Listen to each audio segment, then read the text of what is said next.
Well, in our series, Custom Home, we're looking at how, in the same way you might build a custom house, God creates a customized spiritual pathway for each one of us in our journey to find higher purpose. So we picked that song today for a couple of reasons. One, because the person I'm interviewing, Josh, he told me he's a huge reggae fan. So we want to customize the service for him.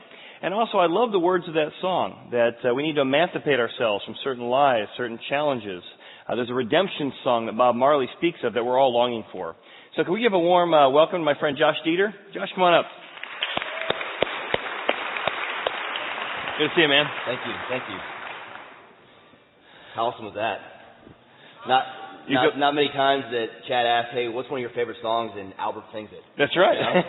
Pretty cool. So that more people are going to want to do their stories. Yeah, right. That's right. Well, tell us a little about your story. Is a little bit different than the ones we've had the last couple of weeks. What did God do in your life to create a customized journey to sort of draw you toward finding Him, finding purpose, finding what a connection with God was like? Yeah, sure. So thanks again for the opportunity. So some of you who know me know I'm in financial planning and investment management. So my story is investment, and that is people investing in me. So I started at a young age, my parents, the upbringing, all of that, we went to church, it's what we did. Never forced on us, but most Sunday mornings we found ourselves in church. My parents did their best to teach us, good principles, the buzzwords, integrity, morals, right from wrong, all those things. And not knowing that it was going on then, but looking back now, it's easy to see that they were teaching us those principles from what they believed, from what the Bible taught. So something must have stuck, because when I was about 13 years old, I decided to make a commitment to Christ, where I said a prayer, accepted Jesus into my heart, and said I was going to live by those certain principles. Mm-hmm. So fast forward a few years through high school, I get into my late teens, early 20s into college, and no way to say it, but I strayed from my faith. I was probably like a lot of college kids were, where I started to find joy in other things. Mm-hmm. As many friends as I could have, athletic accolades, more parties, those mm-hmm. types of things. All along that time while I was in college, I knew that there was something missing. There was a void inside, and I knew what that void was. But what I did is I tried to fill it up with more earthly joy, if you will, of parties and friends in sports. So I graduated from college. My girlfriend at the time was a couple years younger than me, so a couple years passed by. She graduates. We get married. We're pretty young. I'm 24. She's 22. We buy a house. Pretty quickly after that, we adopt an old 13-year-old dog from her parents. Hindsight again, bad idea. And then a couple of months after that, my dad gets diagnosed with cancer. So my best friend, the best man in my wedding, the business partner who I had been working with then for about a year is diagnosed with cancer. All along this time, God is doing wonderful things. Amazing things. I'm trying to re-engage my faith. Betsy and I are bouncing around to different churches trying to find that. Coincidentally, the couple that we lived across the street from had just bought the house across the street as well, so we moved in about the same time. We're at our age, so naturally we hit it off with them. And Nick, the husband, had just started going to a Bible study. And he knew that we were bouncing around to different churches, and, I'm trying to engage my faith, nothing's really sticking, and so he asked if I wanted to come. Right place, right time. So I jump at the opportunity. So I start going to this Bible study, and it's being led by a guy named Ron, who's here today. And going back to my investment theme, who really invested in me. He had a way with from a faith perspective with the material that just resonated with me. Easy to understand, not Bible beating, just here's what it says.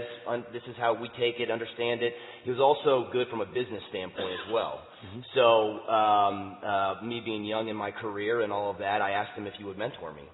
I don't think I put it in those words, but that's pretty much what's been going on now. We meet every week and have for the last 9 years.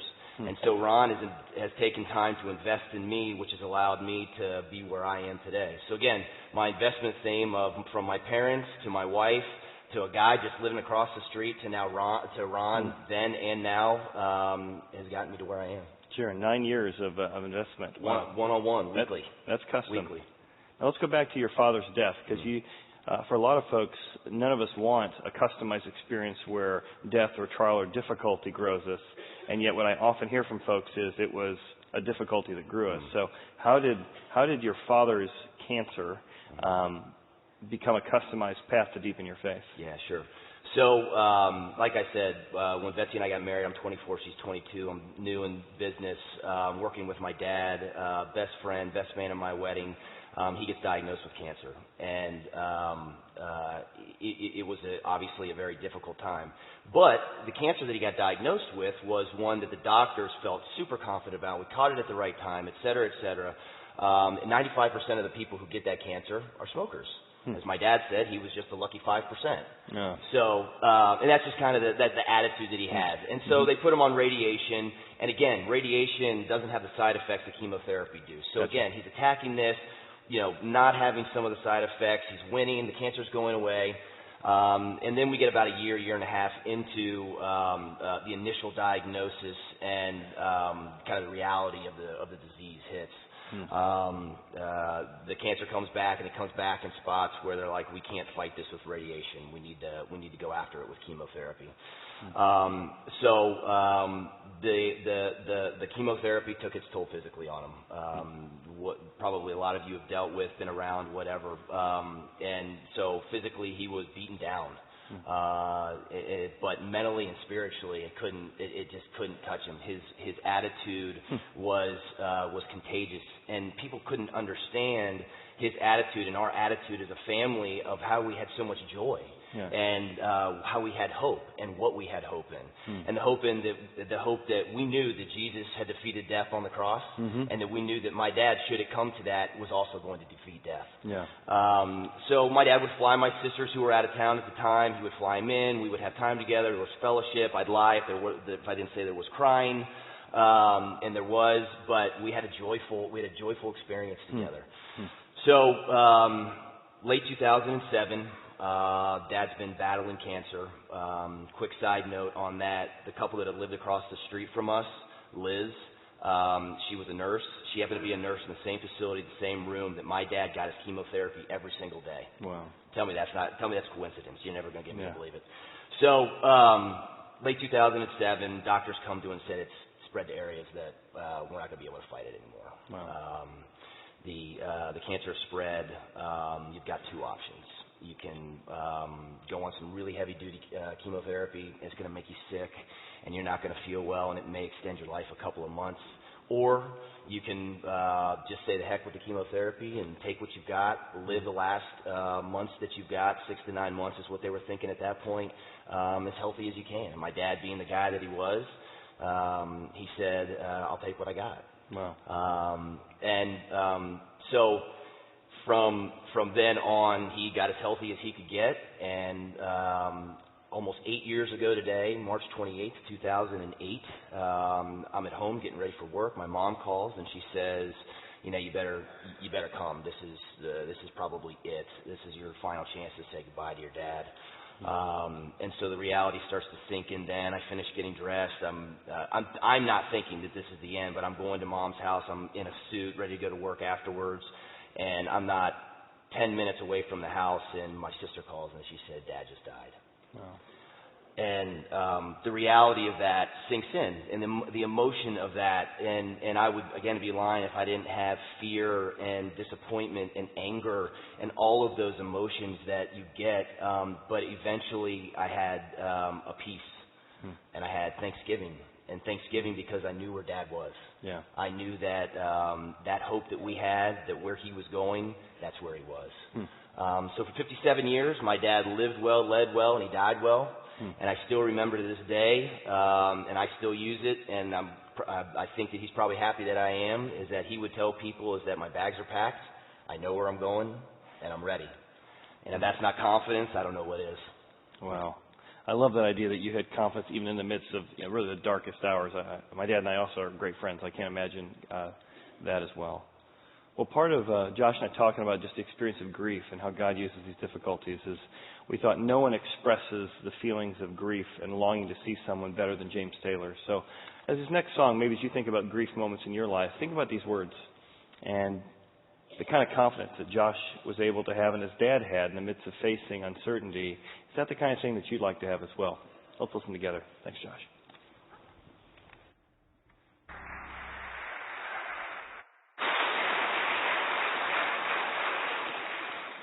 One of the things that we try and do as a church that God and Jesus was so good at was meeting people during their difficult times.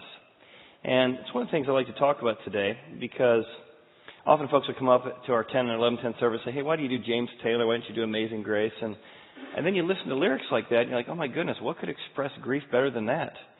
And so even in our customized approach to music at our church, it's really trying to find just the right song to give voice to what it looks like to struggle or grieve or to wonder.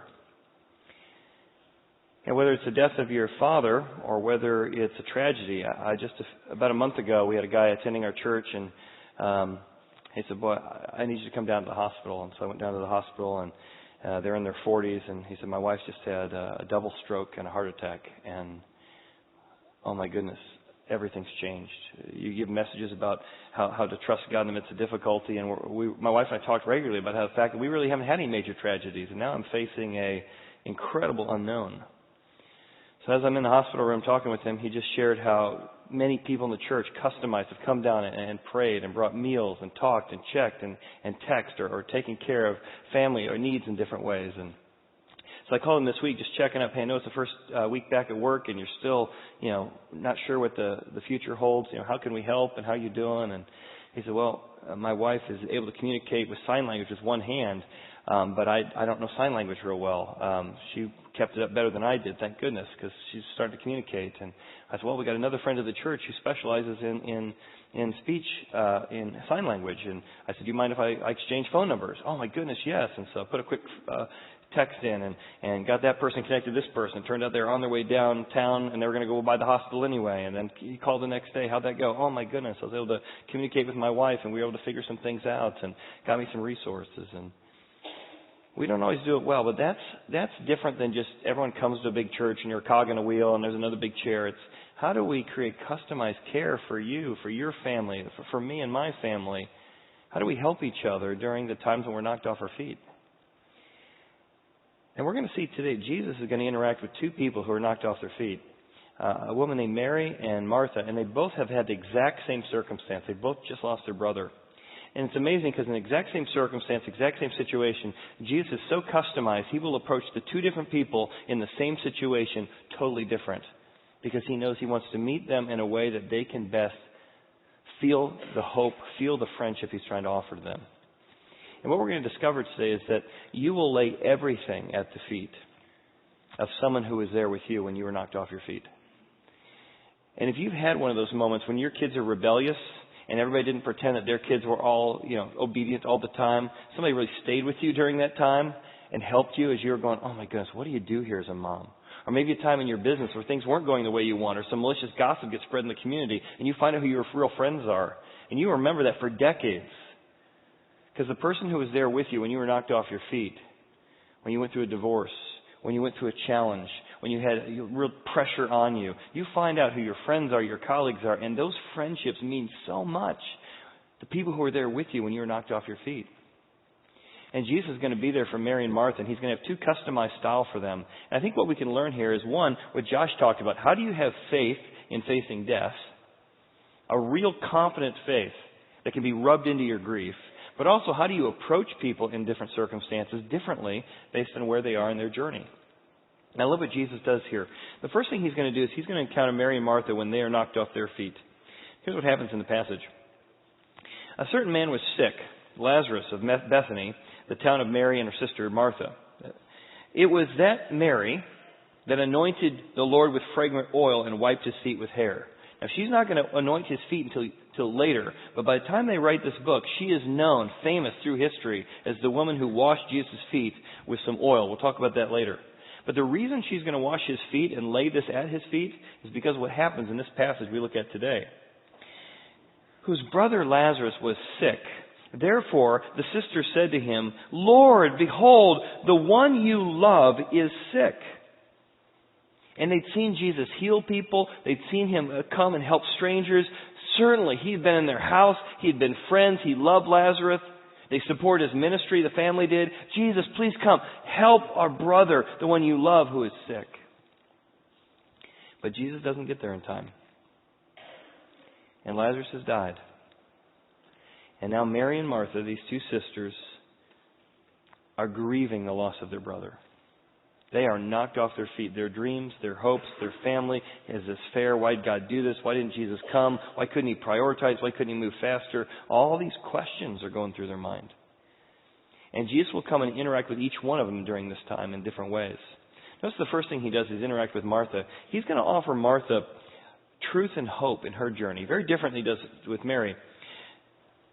Now Martha, as soon as she heard that Jesus was coming, she went and met Him. But Mary was sitting in the house. And already we see a difference. Martha's like, Jesus is nearby. I want to talk to Him. Why weren't you here? What's going on? I want to have a confrontation. I want to discuss this. I want to know what's happening here. Mary was like, Jesus is coming? I'm just collapsed in a heap, sitting in my house, grieving over the loss of my brother. Already we see two very different personality styles, and Jesus is going to reflect those two customized styles in how He interacts. And they're both going to say the same thing. They both start the conversation by accusing Jesus, being mad at Jesus. Where Nathanael had doubts about God, these folks are mad at God. This is your friend. And notice what Jesus does. He responds differently, but with Mary and Martha, He's going to respond differently to their accusations. They both start with the exact same phrase. Martha turned to Jesus and said, Lord, if you had been here, my brother would not have died. If you had been here, if you had gotten here. But then she throws in a line that Jesus customizes His approach to. But even though I'm mad, and even though you could have, even now I know that whatever you ask of God, God will give you. Now you're not going to hear this from Mary. You're going to hear a glimmer of, I'm open to what you might want to do. I want to hear. I want to have a conversation. What's going on here? How can you help? I know God will. He's healed some people through you. I know that if you ask God, He'll tell you what to do in the situation. And Jesus then engages with her with hope in the midst of her grief and faith. Here's what He says. It's really interesting what He says. He offers the same thing Josh talked about. He says, your brother will rise again. Yes, he's died now, but one day, at the end of time, because he put his faith in me, I will raise his body and he'll be in heaven. You'll see him again. And that's the hope that Josh talked about, that he had even in the midst of grief. But look what happens. She says, I know that he will rise again in the resurrection at the last day. Jesus said, well, let's talk about this. Notice how He's engaging with her with words, with truth, with hope. I am the resurrection and the life. If you believe in me, though you die, you're going to live again. And whoever lives and believes in me will never die permanently, because you'll be in heaven with God.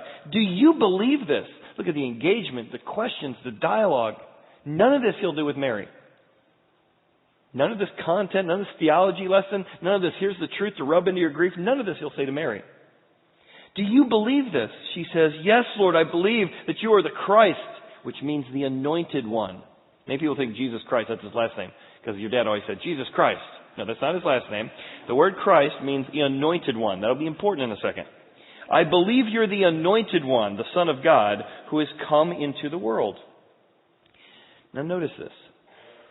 Jesus comes to Martha and offers her, in her grief, based on how she interacts with Him, I know God can still give you hope that you'll see your brother again. Truth, I am the resurrection. I'm going to defeat death for everyone in just a few years. Very customized in His approach. And what's interesting is over the years, we as a church have had a chance to really develop a very customized approach to dealing with families. So we do a lot of funerals here in this room.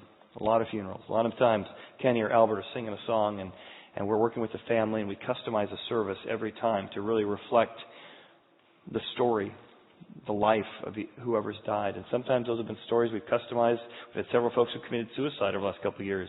We've asked the family, do you want to talk about that? Because a lot of people don't want to talk about it. And so they have the grief and then they have the guilt and the shame. The family says, no, I want to talk about that. And so we will customize a service to talk about the fact that though you've heard that suicide is unforgivable, the Bible doesn't say that at all. A lot of things cause suicide. Mental issues, chemical changes, and it's all forgivable. You can't even separate yourself from the love of God. Not height, nor depth, nor principality, nor power, nor width can separate you. And we'll talk about that to speak into the family so you don't have that shame and that guilt spreading through generations of secrets. Other times we'll do a customized funeral, which might be just a couple of us. I remember John and I sitting next to a gravestone with just two people there one time, a very customized personal funeral. Being there in the midst of difficulty with the family. Talking, having conversations just like Jesus did here about the fact the reason we put bodies in the ground is because Jesus says that He will give us a brand new body and that you're not in heaven as Casper the Friendly Ghost. You get a brand new body that can eat and that can hug. I remember this one gravestone, the family's like, Christians believe that? We just had this great discussion as they were interacting with us on what the hope of the resurrection is all about.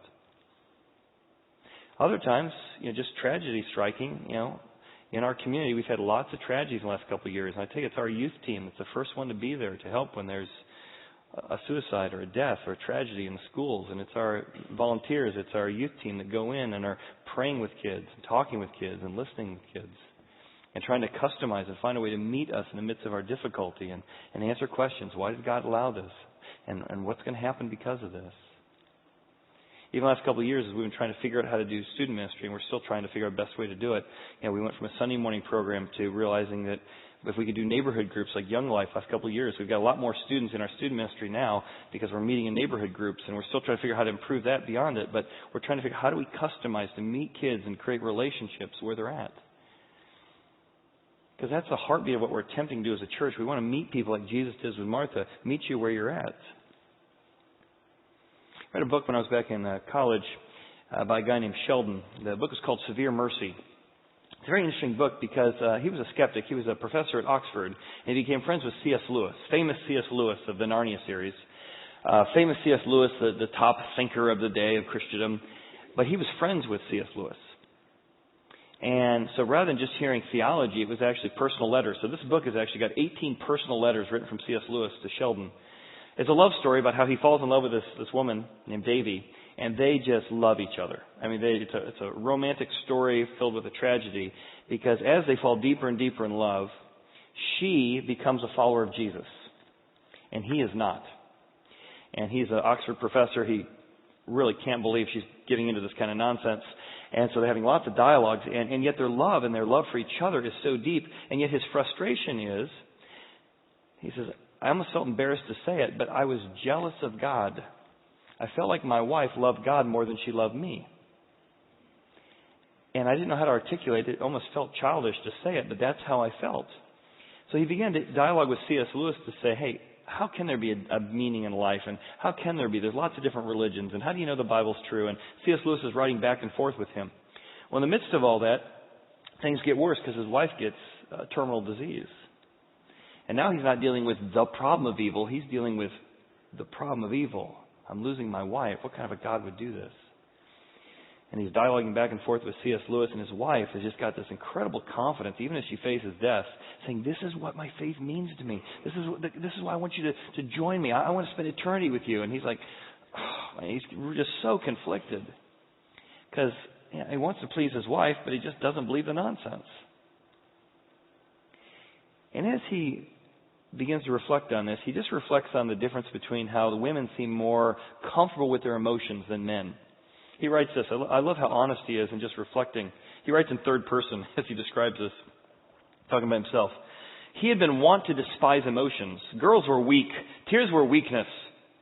But this morning he was thinking that being a great brain in the tower, nothing but brain, wouldn't be fun at all.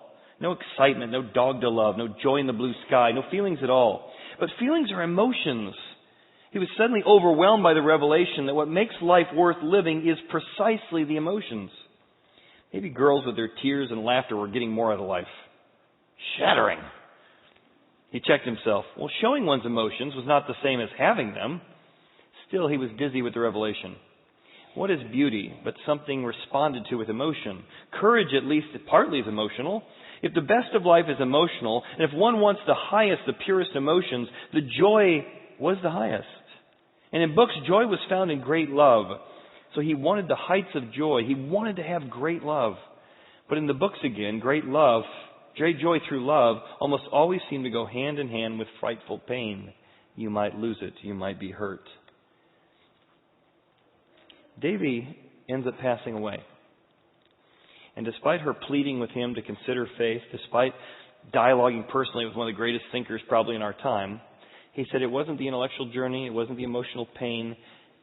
None of those things, even his wife's pleading, could get him to start to be convinced God was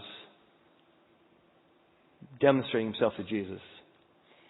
But he said, when my wife died, that became the customized thing God used to bring me to himself, which is a shocking statement for any of us, let alone someone who is a skeptic. Here's what he said. This was the title of the book. Her death, the woman I loved, brought me as nothing else could to know and end my jealousy of God. That death, so full of suffering for us both, suffering that still overwhelmed my life, was yet a severe mercy. A mercy as severe as death, a severity as merciful as love, because that's the thing that allowed me to know that Jesus had defeated death and that I would see the one I loved again. Not that God causes pain, but God is a master at leveraging the worst for the best, and that's what he did here. But there's a lot of content in there. There was a lot of truth in there. There's a lot of hope in there. And that was the kind of journey that Martha needed, and it was a very unique one. Very different from how he interacts with Mary, who's still sitting at home, collapsed in a heap over the grief of what's going on. And notice again how different Jesus interacts with her in the passage. Very different approach. Next passage, or next slide. Jesus comes to the city, and Mary does not come out to meet him. Martha does. So he talks to a friend to offer to meet with Mary when she's ready. When she, Martha, had said these things, she went her way and secretly, confidentially, it's not a big deal, there's lots of people there grieving. Can I talk to you privately for a second? Mary, the teacher has come. He's calling for you. But he wants to give you your space. He says when you're ready, he wants to call, but he's calling for you. Because she's probably thinking, he doesn't care about me. I asked him to come from my brother. I wonder if God cares about me at all. And there's something about this conversation coming from a friend to her, from a sister to her. Says, I talked to Jesus, and I want you to know, he's calling for you. That must have resonated with Mary to say, he still knows my name. I don't understand what's going on, but I guess he still does care. And this is so impactful to her, that this way Jesus approaches it, that Jesus uses personal invitation to show concern. Because look what happens. After Mary hears this, as soon as she heard that he cared, that he was there, that he had come, that he was available, she arose quickly. Oh!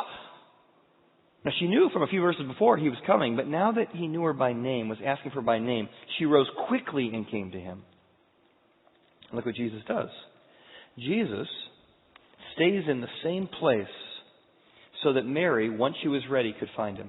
He made himself available and say, here's the equivalent of, here's my phone number, here's my text, anytime, day or night, I'm available. Here's how you get a hold of me. Jesus had not yet come into town. He stayed in that place. He was in the place where Martha had met him so that Mary could find him.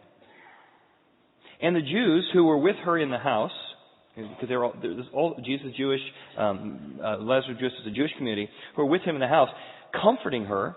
And when they saw Mary rose up quickly and went out, they followed her, saying, she's going to the tomb to meet there. Or she's probably going to weep at the tomb. But she wasn't going to the tomb. Instead, she went past the tomb, and she came to where Jesus was. And she saw him, and she falls down at his feet. Collapses at his feet. Now, several things here I think are important. One of the reasons, as a church, we've never done radio advertising or television advertising is because of this. Personal invitations. There's something about not, I saw an advertisement for something, but a friend of mine asked me. I think many of you here today, because a friend of you said, I know you don't like church, you might like this, and I know you, and I know what you don't like, and you came because of a personal invitation. When our church began, 15 years ago, 17 years ago, it was folks living together in Indian Hill who said, let's invite our friends to church. And we wrote out handwritten letters. Hey, this might not be something for you, but we're trying to create exploring places for people who are sort of kicking the tires on faith and equipping environments for folks. And it was personal invitations. When we got in this building 5 years ago, we had a grand opening for the folks who attended, and we passed out personal invitations. Folks get tours of the building, people drinking wine, we had dancing out there, and we just said, it's a great open house. And already that's weird. Wow, you had wine and the church. That's weird. Or maybe it's not for you, depending on your background. And afterwards, we all passed out personal letters that you could write your friends and say, and we gave them a list of all the topics for next year and said, find a topic that you feel like might be helpful for a friend who's going through a time of grief or looking for leadership advice or whatever it was. personal and customized. Same thing Jesus is doing here. In fact, our pastoral team, it's interesting, we'll do trainings on pastoral care, and often when somebody has a death in the family or somebody's lost or even a retirement, our pastoral team will actually make a mark, and they'll call a year later because they know on the anniversary of a death, you're thinking about your loved one. We don't always do it well, but we try and actually call on those anniversaries a month later or a year later and say, hey, I know this is a tough day for you. How can we help? We want to be here for you. Anything we can do? Now, that's not build a big church full of people. That's love people, customize, meet people where they are. That's what we're trying to do as a church, because when you're loved on like Jesus loves on Mary and Martha here, when you're cared for like this, it is a sacred trust. It's powerful what happens there. It's meaningful. We get a sacred trust. I remember doing a funeral this year where literally it was just a small family, probably 10 people or less, sitting around a graveside. And as we did this private funeral, I just shared, I said, let's just share some stories of what your dad or your grandfather meant to you. And we just told stories, and there were tears. One guy at the funeral said, or one of the guys said, my dad, one thing I've learned the most over the last 3 months as he's been passing away, my dad taught me how to die. The faith in Jesus that he talked about his whole life, I got to see it in the midst of difficult circumstances. He didn't complain. He had a real hope that he talked about. One of the guys at that funeral wept that day, and he came up after me and he said, it's the first time I've cried in 20 years.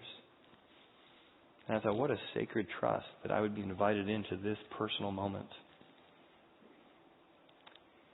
And that's what Jesus does with Mary, because as Mary comes to him, notice she also is accusing him. She's also mad at him. Her very first statement, she falls at his feet, maybe with her fist in the air, and she says, Lord, if you had been here, my brother would not have died. But she doesn't add the second parts. But now God will give you whatever you want. She's just collapsed in a heap of grief. And Jesus totally changes his approach. There's no lecture. There's no question. There's no sermon. Therefore, when Jesus saw her weeping, he customized his approach. And he saw all of her friends, the Jewish people with her, were weeping. He groaned in his spirit. Empathy. He was troubled. He took on her trouble. Oh. He said, where have you laid him? They said, Lord, come and see. And in Luke 11:35, it says, Jesus wept. I know that because every time I went to Bible quizzing and had to memorize a verse, I would memorize it. Luke 11:35, because it's only got 2 words in it. Jesus wept. That's why I know that reference. But it's so powerful that this is the one time where we see Jesus doesn't offer hope and truth, though he has that. To this woman, he offers grief and empathy, because that's what she needed during her time. And as he's loving on her in her grief, look at what the surrounding crowd says. Look at how he loved her. As a church, you may not believe the same thing we believe. You can believe whatever you want. We've come to some conclusions about Jesus and God in the Bible that have given us great hope. But you don't have to believe that. But we hope that you see our customized approach, that you say, man, I love to see people love other people so well. I'm drawn toward that. I'm drawn toward people who would love other people in that kind of approach. That means something to me. And yet we grieve differently. I read an article by a guy named Mercer who described how men very much grieve differently, and that women often think because men aren't criers or we're not maybe as emotional that we don't grieve. But the statistics show that men grieve very, very deeply and often longer even than women do, but just differently. Where women's verbals are, I think it's 80% more words that women use than men statistically. And so the thought might be that men don't grieve. And he was writing just about all the things men grieve. And we grieve our careers when we retire. We miss our career that we loved, and we grieve, what does this next season look like? He talked about going through a divorce and how a lot of weird things he grieved. Besides the pain of the divorce, even when he got remarried and was happily remarried, he still missed his ex-wife. There's something you can't say out loud. He didn't want to be married to her, but there was a grief of, wow, that was a lot of years. And because his wife had moved out of town, visitation, he was grieving the fact that he wasn't going to be the dad he wanted to be. He wasn't available the way he wanted to be. There was a lot of deep pain that he wasn't even sure how to process, or the emotion. that we grieve getting older. I've never been one to put security in my looks. I just wasn't even on my radar. But now that I'm losing my hair, I'm like, I remember talking to my brother-in-law, and I'm like, hey, you got your hair? What you got? It's just not a big deal. You're losing your hair. Who cares? Now I'm losing my hair. Oh my goodness, that's very different, isn't it? We grieve aging. We grieve our waistlines changing. And he noticed that his dad, when he was going through a time of bereavement, he said his father found himself grieving his wife, and he found himself in the workshop just sawing. He wasn't building anything, just sawing. And he said there was something about his dad said, just sawing hour after hour. He was like converting his grief into sweat. It was that physical activity. It was a way for him to get his grief out, to just process through his emotions. And as I was reading that, I thought, boy, that really resonates with me. Even though I am maybe more verbal than a typical guy, that idea of physical activity is a way to grieve. And I thought, it reminded me of a time at my last church about 15 years ago, maybe 16 now. I had to let a friend of mine go, and I just brought this guy on staff for our music director. He moved his whole family to town. I'd only been at the church about a year down in the Grange, Georgia area. And about 2 months into maybe 6 months into his job, it was obvious that it wasn't working out. And part of that was something he wasn't doing right, but a big part of it was I was discovering there was something wrong in the environment we had, that I was wondering if I was going to stay there long term. So I remember I was asked to fire this guy, and I just was grieving. I had this guy move all the way across town, and I should have known the environment and seen the fit, and his wife was going to be mad at me, and he was going to be mad at me, and it wasn't a good fit, but there's also some really things that are broken in our environment that maybe I don't have the courage to change. And so I remember just grieving as we let him go. And I remember about a month later, I went to Home Depot and bought about $2,000 worth of wood, and I built a double-decker deck for about 2 weeks. I'd come home every day after work, and I'm just pounding. And I'm building, and as I'm building, I'm just grieving. And I remember all the different, I'm grieving how I treated him and why I should have done a better job maybe of onboarding him. And I remember grieving that the things he thought were wrong with our environment, I was thinking were wrong with our environment. So I was grieving, I've only been here 2 years, and I moved my whole family here, and what kind of a dad am I? What kind of a leader am I? Oh my goodness. And then I thought my resume is going to have that sort of black mark. You only stayed there for 18 months. I throw away resumes of people who only stayed someplace 18 months. Do I have a black, and I'm grieving that I put my family at risk, and I just bought a rental house because I wanted to be there for 10 years, and I was going to use that for my kids' college, and oh my goodness, I put myself in bondage because now I'm going to be gone. I won't be able to afford both of our houses. And as I'm grieving all this, I'm just pounding.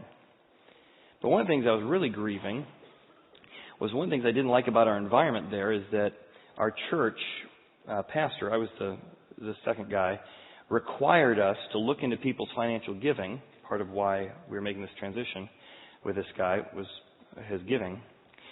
And the senior pastor required us, whether small group leaders, volunteers, to guess what people made for a living, guess what 10% was, and have conversations with people if they weren't giving 10%. Oh, and everything about that just felt so wrong and so manipulative and so guilt-based. It just wasn't what I saw Jesus doing. It wasn't what I wanted to do. And it just twisted me up inside. And we didn't look into people. We didn't have a custom approach to people's, how's your loving, how's your complaining, how's your kindness. It was just about manipulating people to money. And I remember as I was pounding that day, grieving this process, I said, I want to be part of a place that doesn't use people, doesn't see people for money, that instead loves on people and loves on them well. And they feel so well loved, they say, hey, I want to be part of what you're doing, but it's not guilt, it's not pressure. So when I came here 13 years ago, we talked about the fact that a lot of people don't come to church because they feel like you want their money.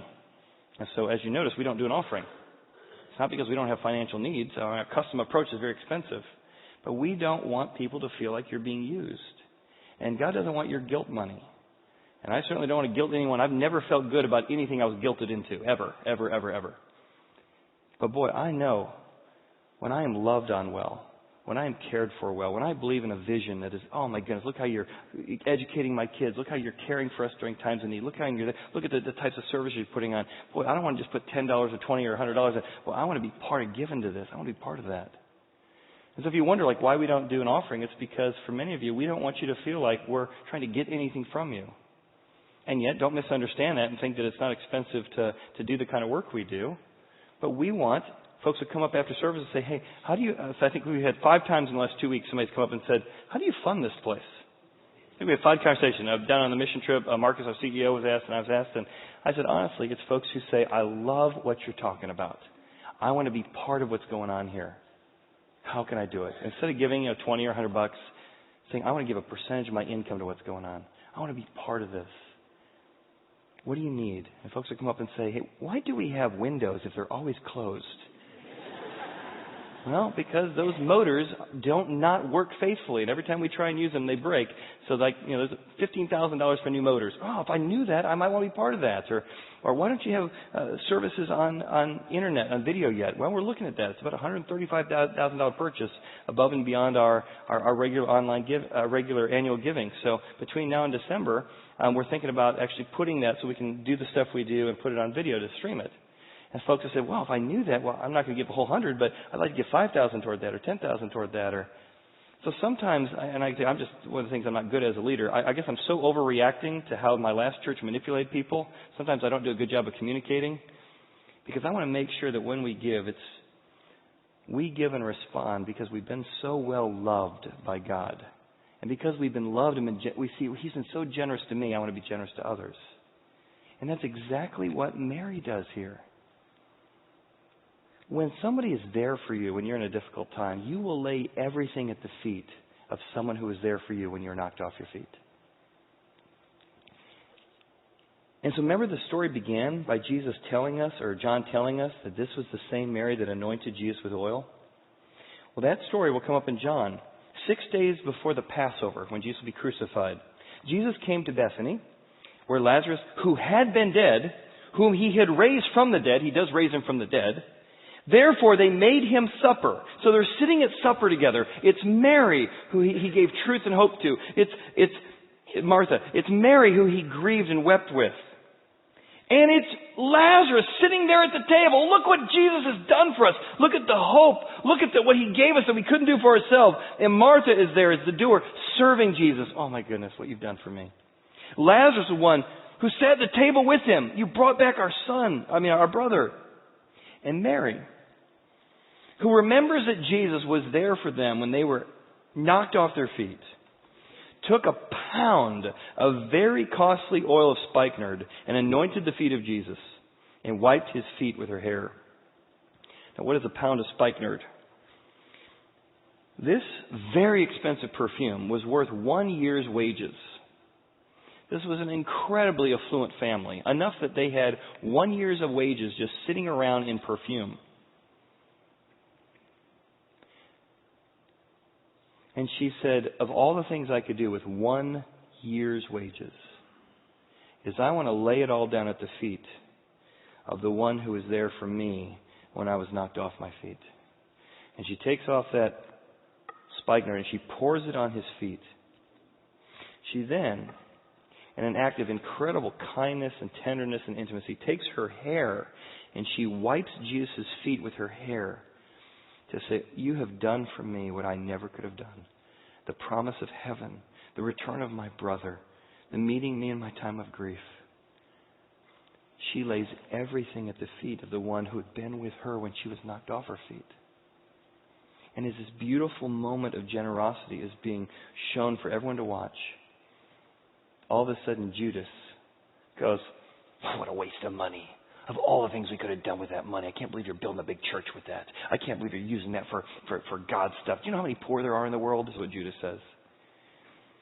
And the writer tells us that though it sounds like he cares about the poor, was this fragrant oil not sold for 300 denarii, a year's salary, and given to the poor? This he said not because he really cared for the poor, but because he was a thief and he used to take money out of the money box. Oh. He used to take what was put in it.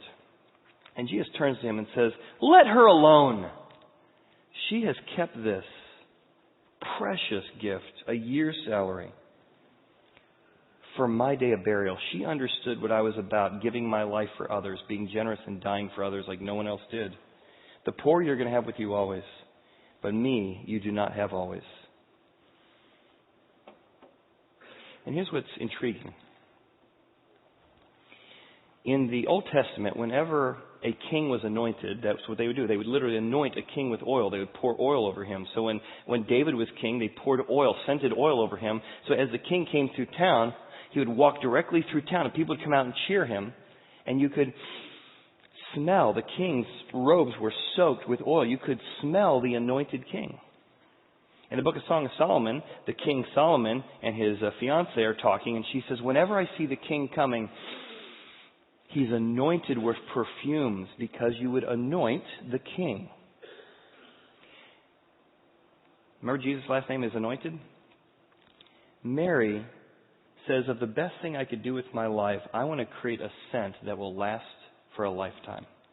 Remember, this is 3 days before, even hours at this point, even before Jesus will be crucified. And Jesus pours this very perfumed, very costly perfume upon Jesus. So much so that he will still smell of Mary's perfume. And he will leave this encounter and he will go to the upper room and tell his disciples that he will be dying for them. And if you smell in the upper room, you could still smell the oil upon his body that Mary gave. That same night he would go to the garden and he'd say, Jesus, God, please, I don't want to go to the cross. I don't want to go to the cross. Is there any other way? And God will say, no, there's no other way. Then not my will, but yours be done. And if you leaned into the garden, you could smell he was anointed like the king. You then walk down to Pilate, and Pilate will say, which would you rather have, Barabbas or Jesus? Which one is the one represented from God? And if they smelled, they would actually realize that God made it so easy to realize you could actually smell he was the anointed one from God. Pilate will excuse him. He'll be taken up and put on a scourging post. He'd be whipped. He'll be tortured. And in the smell of death and blood, if you leaned in enough, you could smell. He actually had the scent of the Christ upon him. He'd be forced to carry his own beam up to Golgotha. By this point, he'd been bloodied. He'd been beaten. Parts of his beard ripped out. The smell of death and blood all around him. But in the midst of all of that death, there was another scent, still on his body. A scent that Mary had poured upon him to prepare him for burial, that even on that cross with nails in his hands, there was the scent of the generosity of a woman who laid everything at the feet of someone who was there for her when she was knocked off her feet. And that's why we serve. That's why we give. That's why we go on mission trips. That's why just a few weeks ago we have a young man who couldn't have had a surgery that comes all the way here after 2 years of work to get a surgery, $100,000 he never could afford. The reason we serve others and give generously is because someone who was there for us. There's certain scents that last for a lifetime. I've shared this before, but this is my grandmother's backgammon board. Every time I open this or play backgammon, there's a scent. I can't even tell you what it is. Just there's a smell of this backgammon board. I can hear my grandma laughing. I can hear my grandma saying, are we going to play AC-Doocy? Grandma, we always play AC-Doocy. Oh, good. Mary knew that the scent she was going to create would stay with Jesus, would stay with the people. So much so that 2,000 years later, here in Cincinnati, Ohio, we would be talking about an incredibly generous gift to someone who poured out a year's salary because of what Jesus had done for her. The reason we do what we do, the reason we do it in as personalized way as we try, is because we want to create scents that last for a lifetime. But 20 years from now, you're going to hear about a young boy from Belize who wasn't made fun of, who didn't die from malnutrition. You're going to hear about people who have homes. You're going to hear about people at City Gospel, and you're going to hear about folks at Inter-Parish Ministries. You're going to hear the way in which people began to find ways they could be better dads or have better marriages, or kids begin to find faith, because that's what we're committed to as a church. We want to be there for you when you're knocked off your feet. Because when you're loved well by someone else, you learn how to love others. Let's pray. Father, thank you for this experience today and just a reminder of how much you love people. And I just ask you, help us. Help us to learn to love people as well as you do.